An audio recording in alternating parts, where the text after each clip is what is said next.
Hola de nuevo, me llamo Dolores Herrero, soy doctora en Historia del Arte y mi especialidad son las gárgolas y su iconografía. En el vídeo de hoy vamos a hablar sobre los rasgos más característicos de las figuras que decoran las gárgolas.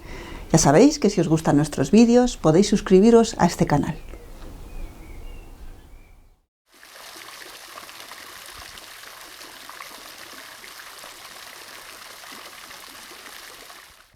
La primera característica que destacamos son las alas, seguramente la que más embellece las figuras de las gárgolas.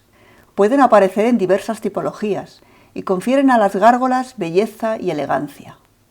Son uno de los rasgos más destacados, atractivos y sugerentes de estas figuras y poseen formas y diseños múltiples, decoradas,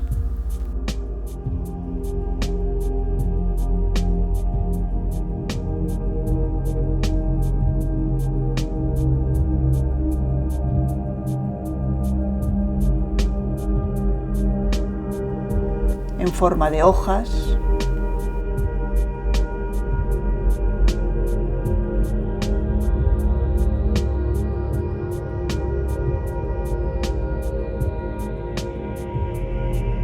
hacia arriba,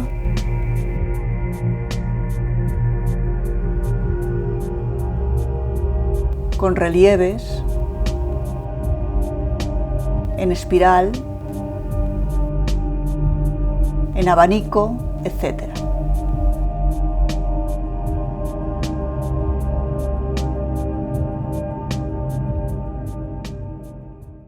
Las alas condenadas, las alas del demonio, también tienen su relevancia formal e iconográfica. Es un elemento vinculado al diablo, ya que sugiere la idea de ángel caído, aunque también puede aparecer sin ellas. Desde el siglo IX al XIII, el demonio se representa con alas de plumas como los ángeles, aunque más oscuras y cortas. Y hacia el siglo XIV se empieza a ver un demonio con alas de murciélago, como lo describe Dante en su Infierno. Otra característica que podemos encontrar en seres de cualquier tipología son las escamas. Pastureau explica que en la Edad Media las enfermedades de la piel eran muy frecuentes y temidas por su gravedad, y representaban la decadencia más baja imaginable, algo con lo que podría estar relacionado. Ligado a este rasgo, tenemos la siguiente característica, la fealdad. En las gárgolas, la fealdad va unida a deformidades y a colgajos o protuberancias en cabezas y cuerpos.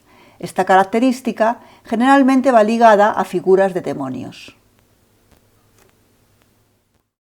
Asimismo, es muy habitual encontrar gárgolas bicéfalas, una posible vinculación con la figura del dios Jano Bifronte, dios que observa al mismo tiempo el oriente y el occidente, que preside los caminos y es guardián de las puertas. Dentro de los bicéfalos destacamos sobre todo el águila bicéfala, figura monstruosa que a menudo vemos representada en las gárgolas. Asimismo, el águila de dos cabezas aparece como emblema de algunos imperios, águila imperial, símbolo de realeza. Un elemento que podemos incorporar a estos rasgos es la inclusión de pequeños acompañantes, gárgolas con criaturas más pequeñas situadas debajo de la figura principal y en diferentes actitudes, mamando, siendo pisoteadas, agarradas, burlonas y juguetonas, etc. En general, son figurillas dinámicas que se agregan a algunas gárgolas, incorporando un toque narrativo. Aunque hay que tener en cuenta que hay gárgolas que representan mamíferos dando de mamar a sus crías, cuando son demonios, estos pequeños acompañantes tienen un significado claramente demoníaco. En general, tienen connotaciones negativas y maléficas, tanto por sus gestos y actitudes como por la posición que ocupan, ya que suelen situarse en las partes más bajas del cuerpo de la gárgola. Estos y otros rasgos propios de las gárgolas convierten a muchas de ellas en figuras únicas, peculiares y sobre todo en imágenes repletas de simbolismo y significado. Espero que os haya gustado, así que hasta pronto, gargoleros y gargoleras.